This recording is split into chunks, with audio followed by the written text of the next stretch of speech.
guys, it's Miss Peanuts and welcome back to Peanuts TV.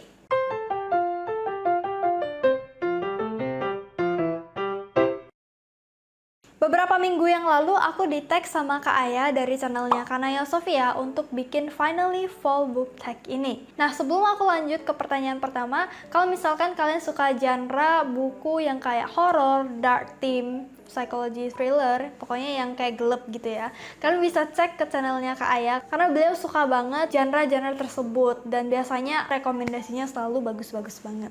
Kita langsung lanjut ke pertanyaan pertama.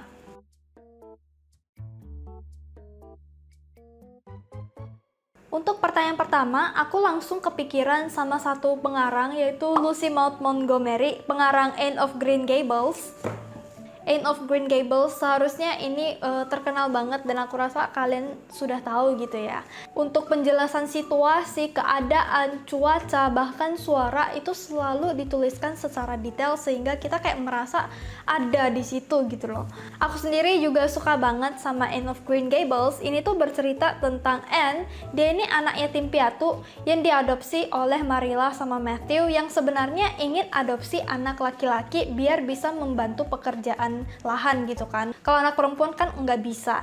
Nah, di sini kita bakalan ngelihat gimana cara Anne mengambil hati Matthew dan juga Marilla biar mereka tidak mengembalikan dia ke yatim piatu gitu loh. Selain itu kita juga akan mengikuti keseharian si Anne ini. Dia anaknya imajinatif gitu loh. Jadi lumayan lucu dan juga heartwarming pas baca buku ini. Ini sendiri ada 7 atau 8 buku. Kalau nggak salah 8 buku deh. Pokoknya sampai si Anne ini punya anak gitu ya. Dari dia anak-anak sampai dia dewasa, punya pacar, menikah, dan punya anak gitu. Jadi seru banget Anne of Green Gables. Recommended.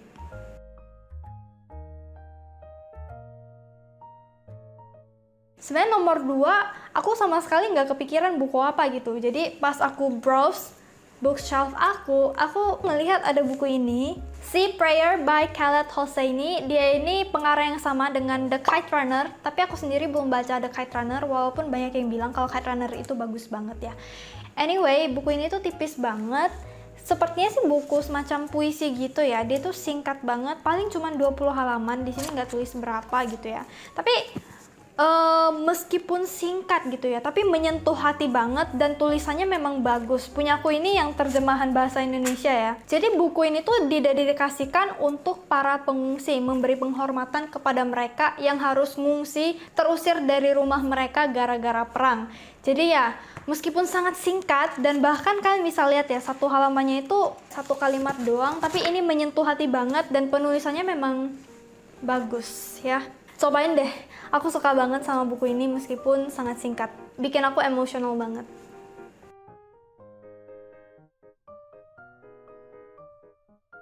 Oke, jadi yang nomor 3 ini sulit banget. Aku nggak tahu kenapa, rata-rata buku non-fiksi yang aku baca itu semuanya DNF. Aku nggak bisa selesain. But anyway, aku ada baca satu non-fiksi, bahkan aku baca berulang kali. Ini tuh buku rohani, The Purpose of Driven Life by Rick Warren, atau Untuk Apa Aku Ada di Dunia Ini. Pertama kali aku dapat buku ini tuh di tahun 2018.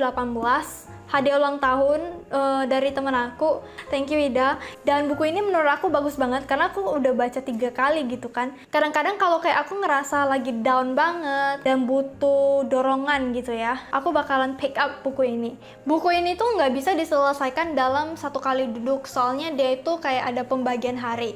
Ini totalnya ada 40 hari, jadi selesainya memang harus 40 hari gitu ya. Dan setiap kali aku selesain buku ini tuh aku kayak ngerasa langsung bersyukur, makin dekat sama Tuhan gitu lah. Satu-satunya buku non-fiksi yang aku baca berulang kali dan sampai selesai.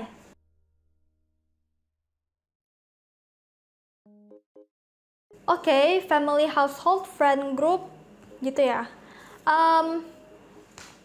Vanderbiekers, ini gampang banget sih Vanderbiekers ya. Ini baru aku selesai baca kayaknya bulan lalu atau 2 bulan lalu. Judulnya The Vanderbiekers of 141st Street. Aku dengerin di Storytel dan itu bagus banget. Ini tuh bercerita tentang keluarga Vanderbiekers yang mempunyai 5 orang anak dan mereka sekeluarga harus pindah rumah dari rumah yang amat mereka cinta karena udah tinggal di situ hampir seumur hidup mereka. Nah, alasan mereka pindah ini gara-gara landlord mereka atau pemilik rumah tidak ingin renew kontrak mereka gitu loh. Dan mereka harus pindah setelah tahun baru. Jadi mepet banget, ini kan kayak ceritanya deket-deket Natal gitu ya. Nah, jadilah 5 anak dari Van der Beekers ini mencari cara agar mereka bisa ambil hati landlord mereka supaya mereka tidak jadi pindah gitu. Heartwarming banget, aku suka banget sama semua anak-anak ya, bukan suka sih, sayang banget sama anak-anak dari Van der Beekers. Mereka unik-unik gitu loh. Ya anak-anak polos, ceria, pintar gitu ya. Bagus-bagus.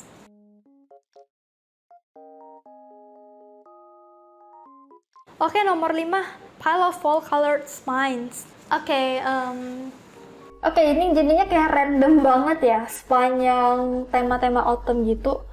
Dari merah sampai ke warna biru, kayak gini. Agak-agak aneh ya, tapi ya sudahlah.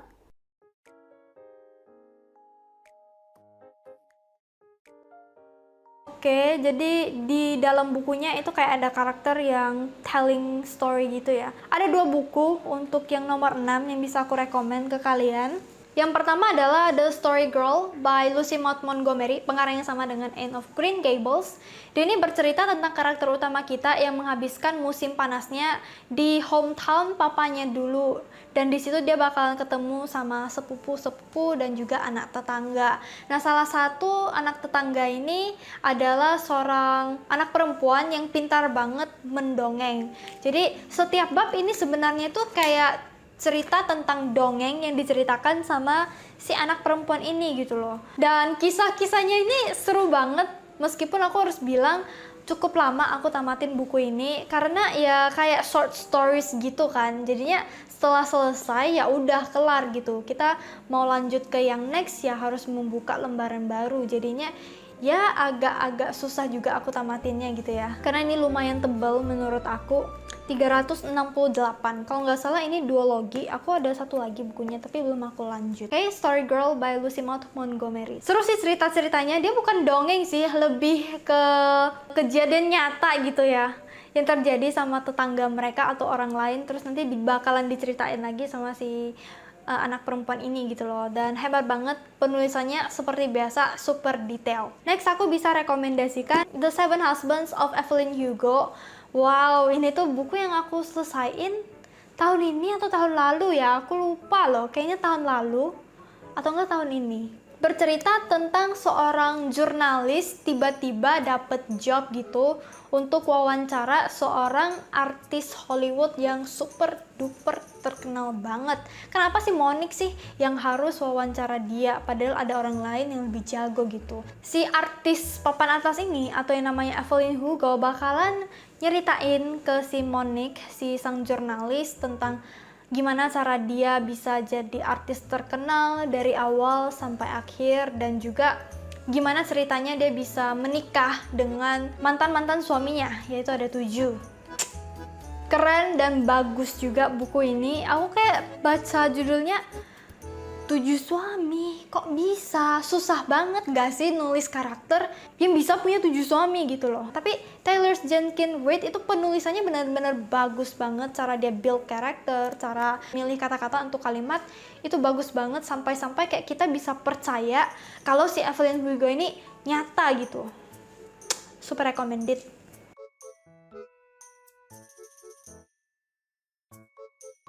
Aku jarang banget baca yang creepy-creepy gitu, aku bisa nggak tidur gitu ya. Tapi aku pengen rekomendasi 2 buku, yang satu yang lebih ringan gitu ya. Kita mulai dari yang ringan dulu. Jane Eyre by Charlotte Bronte ini tuh sedikit gothic-gothic gitu ya. Kalau mau dibilang creepy sih nggak creepy ya, lebih ke dark gothic gitu. Jane Eyre ini bercerita tentang biografi dia gitu ya, perjalanan hidup dia. Jadi kecilnya ini dia ini yatim piatu dan terpaksa harus tinggal di rumah pamannya dan juga bibinya yang jahat.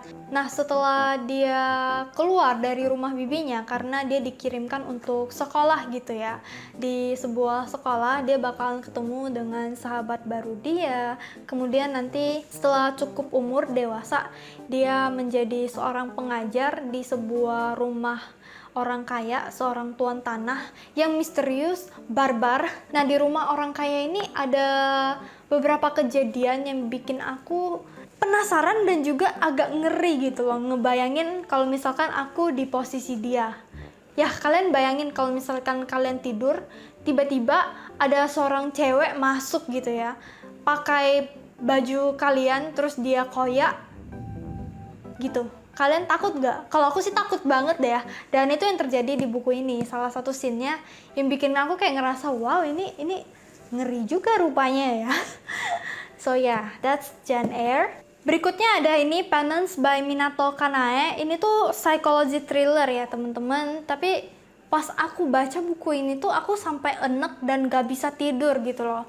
Pas baca bagian ketiga kalau nggak salah, yang ada beruang-beruangnya, itu tuh aku kayak ngerasa jijik banget. Ada ya manusia pikirannya kayak gitu, kayaknya ada deh. Dan aku tuh kayak gak nyaman gitu loh bacanya, sampai nggak bisa tidur. Kalian bayangin, ini tuh bercerita tentang 4 orang anak yang punya teman masa kecil yang sama meninggal di kamar ganti kolam renang. Nah, di sini mama dari si korban ini kayak minta ganti rugi gitu loh sama keempat anak ini. Kenapa anaknya bisa meninggal gitu loh. Dan dari kejadian tersebut, dari teman masa kecilnya yang meninggal, masing-masing dari anak ini jadi punya trauma sendiri. Kita bakalan dikasih lihat trauma apa aja yang dialami oleh anak-anak ini. Aku nggak tahu aku bakalan baca buku ini lagi atau nggak, kayak reread gitu. Karena aku takut mual lagi sama nggak enak gitu loh pas baca buku ini. But ya, yeah, 5 star, bagus banget buku ini.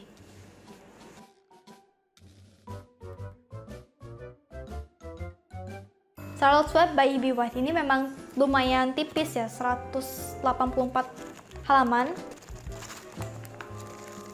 Dan buku ini tuh harum banget. Ini tuh bercerita tentang persahabatan antara seekor babi dan juga laba-laba gitu loh. Jadi si babi ini seekor babi musim semi gitu ya. Dan dipastikan biasanya babi-babi di musim semi bakalan dipotong untuk merayakan Natal gitu di bulan Desember.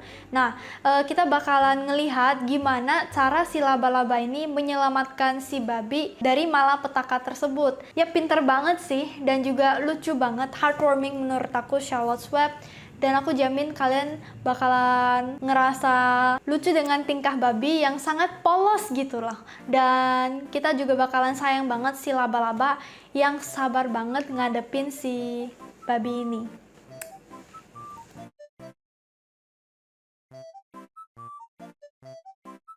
Reread ya, sebenarnya banyak banget yang pingin aku kayak baca ulang. Kalau nggak karyanya Lucy Maud Montgomery, ya Jane Austen. Kalau nggak ya Georgette Heyer. Ya itu sih. Tapi untuk tahun ini aku pingin baca ulang 2 buku ini. Yang pertama adalah Frederica by Georgette Heyer. Kalau misalkan kalian suka banget sama karya Jane Austen gitu kan, kalian bisa cobain karya Georgette Heyer. Salah satunya adalah Frederica yang aku kasih bintang 5.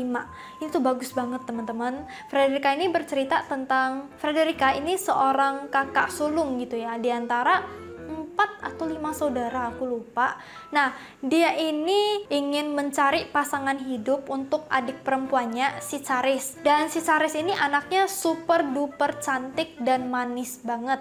Jadi dia berharap si Charis ini bisa menikah dengan seseorang yang pangkatnya lebih tinggi gitulah. Jadilah si Frederica ini mengkontak sepupu super jauhnya yang merupakan seorang bangsawan supaya dia mau tolong agar si Charis dapat dikenalkan dengan pria-pria yang punya pangkat lebih tinggi gitu kan.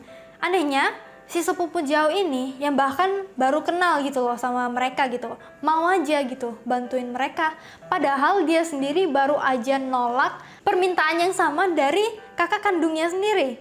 Kenapa sih dia mau repot-repot gitu bantuin si Frederica dan juga adiknya? Dan seru banget, recommended.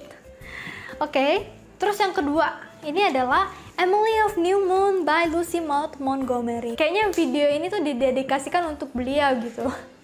Jadi sama, Emily ini tuh anak yatim piatu juga gitu kan. Bapaknya baru meninggal, jadi dia mau nggak mau terpaksa harus tinggal bersama bibinya yang super kolot gitu loh. Mereka tinggal di sebuah pertanian. Sama sih, mirip-mirip lah kayak Anne of Green Gables. Mereka yatim piatu, tinggal di rumah baru, suasana baru, gimana kehidupan Emily sehari-hari, apakah dia bisa bahagia di sana, apakah cita-citanya bisa tercapai atau tidak. Nah, bedanya Emily sama Anne yang ada di Green Gables ya. Kalau Emily ini karakternya lebih introvert gitu loh. Dia lebih pendiam dan lebih sering simpan sendiri gitu perasaannya. Kalau Anne dari Anne of Green Gables, dia itu kan berapi-api ya anaknya ya. Kadang-kadang malah agak annoying gitu loh. Tapi kalau Emily enggak. Kalau mau dibandingkan Emily of New Moon sama Anne dari Anne of Green Gables, aku lebih suka sama Emily of New Moon ini. So yeah, super recommended.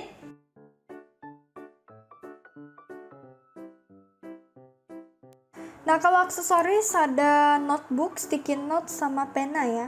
Kalau notebook sih biasanya sih pas aku baca buku itu bakalan aku kasih kayak tanggal gitu ya. Tanggal, kemudian kayak perasaan aku ketika aku baca buku tersebut itu dapetnya apa aja. Bagian yang aku suka, bagian yang aku kurang sreg itu bakalan aku note down di dalam notebook ini. Karena aku belum mau mencoret-coret buku aku gitu, masih belum tega ya teman-teman. Ya, mungkin bakal aku mulai juga sih. Kayaknya seru ya pakai pensil tapi ya. Nah, ini pena yang biasanya aku pakai ya untuk nulis. Terus untuk sticky notes, aku pilih sticky notes yang kayak transparan gini. Aku banyak banget sih sebenarnya sticky notes gitu. Bentar aku kasih lihat.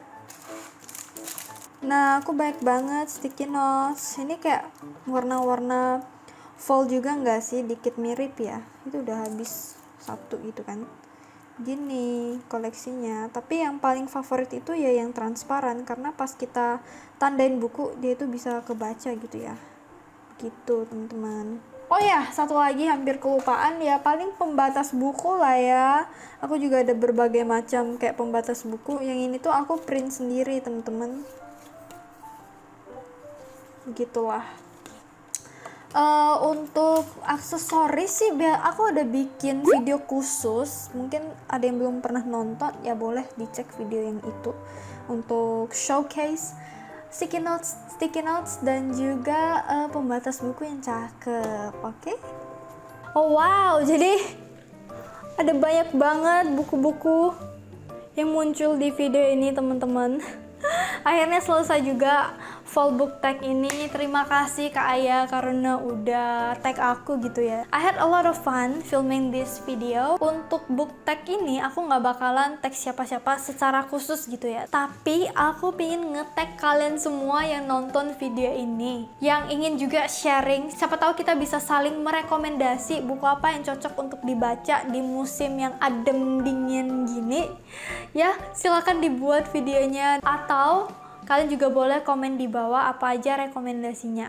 Okay, time to wrap up this video. I hope you guys enjoy this one, and if you do, don't forget to leave a like and also subscribe to this channel if you haven't already. And I'll see you guys on the next video. Thank you for watching. Bye!